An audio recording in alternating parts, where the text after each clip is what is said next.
Back to my channel সম্পাস রুমে তোমাদের সবাইকে স্বাগত জানাচ্ছি। আমার নতুন পুরনো সব বন্ধুদের আমার ব্লগ দেখার জন্য অসংখ্য ধন্যবাদ জানাচ্ছি।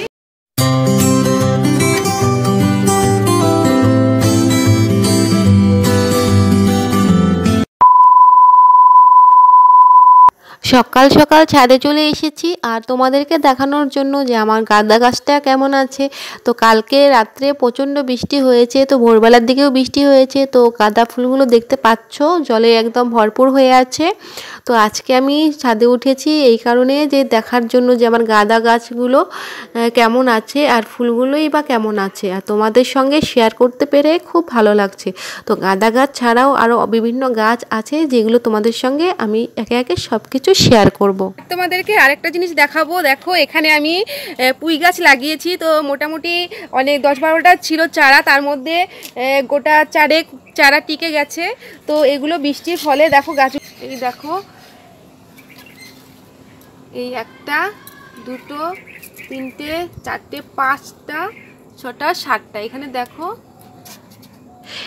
দেখো পুঁই গাছ হয়েছে, তো খুব সুন্দরভাবে বড় হচ্ছে। আর নিচে কিছু আগাছা ছিল সেগুলো আমি তুলে ফেলেছি। আর এখানে দেখো কিছু গাঁদা গাছ হয়েছিল, সেই চারাগুলো আমি আলাদা জায়গায় বসিয়েছি। আর তার সঙ্গে দেখো কয়েকটা পেঁপে গাছের চারাও হয়েছে। তো পেঁপে গাছের চারাগুলো আরেকটু বড় হলে আমি অন্য জায়গায় গাছটা লাগিয়ে ফেলবো। আর মোটামুটি দেখো এখানেও দেখো শিম গাছ একটা আপনা আপনি হয়েছে। তো শিম গাছের গোড়াতে দেখো অনেকগুলো ওই গাঁদা গাছের চারা হয়েছে, তো এগুলোকেও তুলতে হবে। তো দেখো এই গাঁদা গাছের চারাগুলো কালকে সন্ধ্যাবেলা এসে আমি দেখো আলাদা জায়গায় এরকমভাবে লাগিয়েছি। গাঁদা গাছগুলোর দেখো কুঁড়িও চলে এসেছে, তো মোটামুটি 15-16 দিনের মধ্যেই কিন্তু ফুল ধরে যাবে। আর দেখো এই তিনটাতে আমি কিছু লাগাইনি, তার পাশে একটা দেখতে পাচ্ছ ওখানে কিছু ফুল গাছ আছে। আর তোমাদের দেখাচ্ছি যে এই গাছগুলো কিন্তু খুবই ছোট, কিন্তু এগুলোর মধ্যে কুঁড়িও চলে এসেছে। আর দেখো এখানে আমার শিম গাছ, তো শিম গাছটা মোটামুটি বড় হয়েছে। আর শিম গাছের পাশেই দেখো একটা কুমড়ো গাছ আছে, তোমাদেরকে দেখাচ্ছি। তো কুমড়ো গাছে একটা কুমড়ো এসেছে, তো দেখতে পাচ্ছ আমি ঠোঙা দিয়ে ভালো করে মুড়ে দিয়েছি, না হলে এই কিছু মাছি এসে যখন এই কুমড়োগুলোর গায়ে বসে তখন কুমড়োগুলো নষ্ট হয়ে যায়। তো সেই জন্য আমি ওই ছোট ছোট বোলতাও চলে আসে, সেগুলোর হাত থেকে রক্ষা করার জন্য আমি ঠোঙাটা দিয়েছি। আর দেখো এখানে গাঁদাল গাছ আছে, তো গাঁদাল পাতার গাছটা দেখতে পাচ্ছ। তো বৃষ্টি হওয়ার পর দেখো গাঁদাল পাতার থেকে নতুন নতুন পাতা বেরোচ্ছে। আর পাশে দেখো গাছগুলো কত সুন্দর লাগছে। আর যেহেতু আমাদের রোডের সাইডে বাড়ি, তো বুঝতে পারছো রাস্তা থেকে প্রচুর ধুলো এসে গাছগুলোর মধ্যে একদম মুড়ে ছিল। তো বৃষ্টি হওয়ার পরে দেখো পাতাগুলো একদম ঝাঁ চকচকে হয়ে গেছে, খুব সুন্দর লাগছে। আর কচি কচি পাতা দেখতে সকালবেলা খুব ভালো লাগে। তো আমি সকালবেলা এসেছি, তো তোমাদেরকে এটা শেয়ার না করে পারলাম না, তাই তোমাদেরকে একটু শেয়ার করে দিলাম। তো এই দেখো আমাদের ছাদের ওপরেও কিন্তু প্রচুর ধুলো ছিল, তো সেগুলো সব ধুয়ে মুছে গেছে।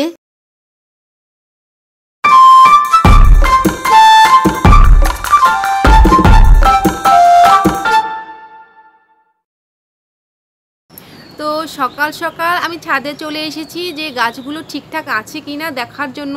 তো তোমাদেরকেও দেখিয়ে দিলাম যে গাছগুলো ঠিকঠাক আছে কিনা। তো এখন নিচে চলো, নিচে যাচ্ছি। আর ব্যালকনিতে গিয়ে ওখানে কিছু গাছ আছে তোমাদেরকে দেখাবো, আর আমার ঠাকুরঘরটা তোমাদেরকে দেখাচ্ছি। আর তোমাদেরকে একটা কথা বলে দিই যে আমাদের এক রিলেটিভ মারা গিয়েছে, তো আজকে শ্রাদ্ধ হয়েছে। তো সেই জন্য আমার গোপাল সোনা আমার ননদের বাড়িতে আছে। তো সেই জন্য তো বেশ কিছুদিন থেকে আমি তোমাদেরকে আমার গোপাল সোনাকে দেখাতে পারছি না।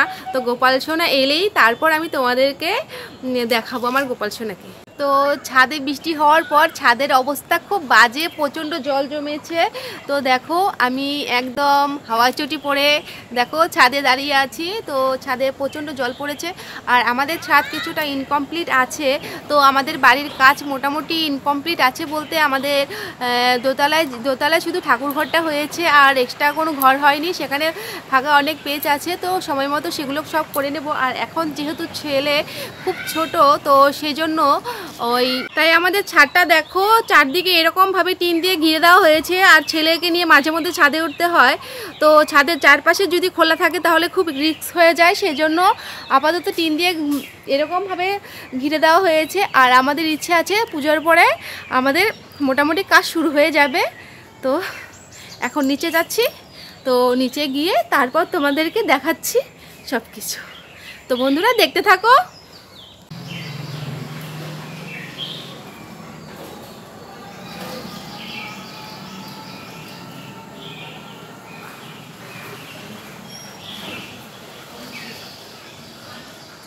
তো ঠাকুর ঘরটা ভালো করে দেখো মুছে ঝেড়ে পরিষ্কার করে ফেলেছি।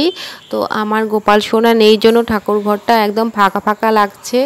আর দেখো সব কিছু ভালো করে ধুয়ে দিয়েছি। আর যেহেতু প্রচণ্ড বৃষ্টি হচ্ছে তো ঠাকুরের যেসব জামা কাপড় যত জিনিস আছে তো সবগুলো একদম শুকায়নি। তো দেখো এরকমভাবে রেখে দিয়েছি। তো মোটামুটি এখানে হাওয়া তো আসে, তো হাওয়াতেই শুকিয়ে যাবে।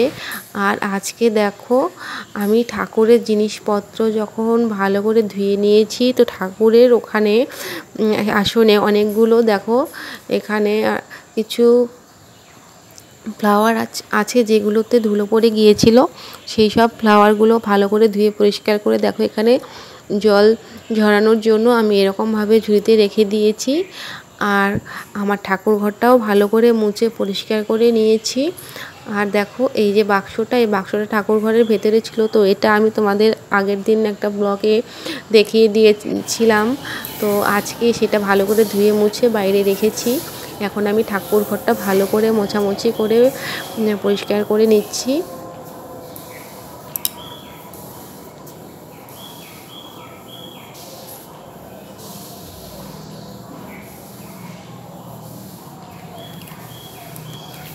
তো ঠাকুর ঘর মুছতে আমার অনেকটাই সময় লেগে যায়। তো ভালো করে পরিষ্কার না করলে ভালো লাগে না। আর দেখো প্রচণ্ড ধুলো পড়েছে, তো অনেক দিন থেকে পুজো দিচ্ছিলাম না, তো সেই জন্য ধুলো পড়ে একদম বাজে অবস্থা হয়ে গেছে। তো সব কিছু কিউর করতে আমাকে অনেকটাই পরিশ্রম করতে হচ্ছে। তো ভালো করে দেখো জল দিয়ে ভালো করে ওয়াশ করে নিচ্ছি।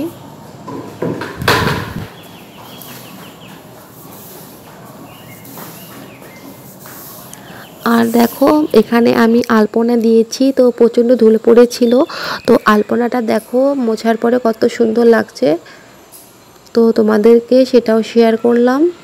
তো দেখো এটা আমার নিজ হাতে করা আলপনা, তো দেখো কেমন লাগছে। আর তোমাদেরকে বলেছিলাম তো কিছু আমার পর্তুলিকার গাছ আছে, তো ব্যালকনিতে তোমাদের সঙ্গে শেয়ার করব। তো দেখো আর এখানে দেখো খুব সুন্দর দুটো ফুল ফুটেছে, তো এটাও তোমাদের সঙ্গে শেয়ার করলাম। আমার উপরের কাজ সব কমপ্লিট হয়ে গেছে, এখন আমি নিচে যাব আর নিচে গিয়ে দুপুরে রান্নাটা করব। আর আজকে কি কি হচ্ছে সব কিছু তোমরা দেখতে পাবে আর দেখতে থাকো।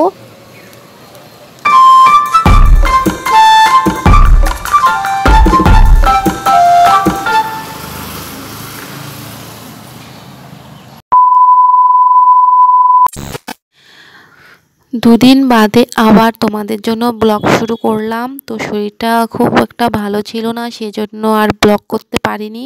তাই দুদিন পর থেকেই আবার ব্লগটা স্টার্ট করে দিয়েছি। তো আজকে আমাদের বাড়িতে ননদ এসেছে, তো দেখো খাওয়া দাওয়া চলছে। তো দুপুরবেলা খাওয়া দাওয়া চলছে। তো এখানে দেখো আমার জামাইবাবু আছে, আমার হাজব্যান্ড আছে, আমার বড় ভাগ্নে আছে আর আমার ছেলে, এই চারজন খাওয়া দাওয়া করছে। আর আমার ননদ দেখো। তো খাওয়া দাওয়া করার পর যথারীতি আমি সব কিছু পরিষ্কার করছি। দেখো ভালো করে জলটা মুছে তারপর আমি বাসন কোসন সব কিছু ধুয়ে আলাদা করে রেখেছি জল ঝরার জন্য। তো জলটা ঝরে গেলেই আমি আবার বাসনের জায়গায় সব বাসন রেখে দেব। তো মোটামুটি সব কাজই কমপ্লিট হয়ে গেছে। এই কিচেনটা মোটামুটি আরেকটু কাজ বাকি আছে, কাজটা করে নিলেই আমার আজকের মতন ছুটি। তো আবার রাত্রে কি হবে সেটা রাত্রে দেখা যাবে। তো তোমাদের সঙ্গে সব কিছুই এরকমভাবে একটু একটু করে শেয়ার করছি। তো বন্ধুরা দেখো,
আজকে আমার বোনের বার্থডে। তো সন্ধ্যাবেলা বাড়ি গিয়েছিলাম।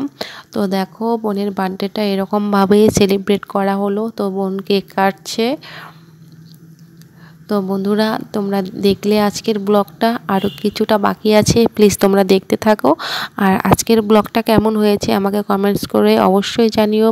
ভালো লাগলে লাইক, কমেন্ট, শেয়ার, সাবস্ক্রাইব করে পাশের বেল আইকনটিকে অবশ্যই প্রেস করবে। তাহলে আমার নতুন আপলোড তোমাদের নোটিফিকেশন এসে যাবে। আর আমার সঙ্গে থাকার জন্য তোমাদেরকে অসংখ্য ধন্যবাদ।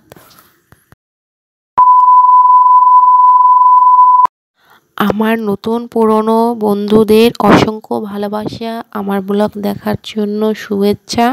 আর তোমরা এভাবে আমার পাশে থেকো, আমাকে সাপোর্ট করো আর আমাকে এগিয়ে যেতে সাহায্য করো। আর তোমাদেরকে অসংখ্য ধন্যবাদ আমার পাশে থাকার জন্য। আর প্লিজ নতুন বন্ধুরা তোমাদেরকে একটা কথা বলছি, ভিডিওটা দেখে লাইক, কমেন্ট, শেয়ার, তার সঙ্গে সাবস্ক্রাইব করে পাশের বেল আইকনটি হিট করতে ভুলো না। হিট অবশ্যই করবে। আমার নতুন আপলোড তোমাদের নোটিফিকেশন এসে যাবে। তো বোনের বার্থডেটা এরকমভাবেই সেলিব্রেট করা হলো। তো সবাই আমার বোনকে আশীর্বাদ করো, ও যেন ভালো থাকে, সুস্থ থাকে আর সবসময় হাসি খুশি থাকতে পারে, এটাই আমি ভগবানের কাছে কামনা করি। তো বন্ধুরা তোমরাও আমার হয়ে একটু আশীর্বাদ করো আমার ছোটো বোনটাকে।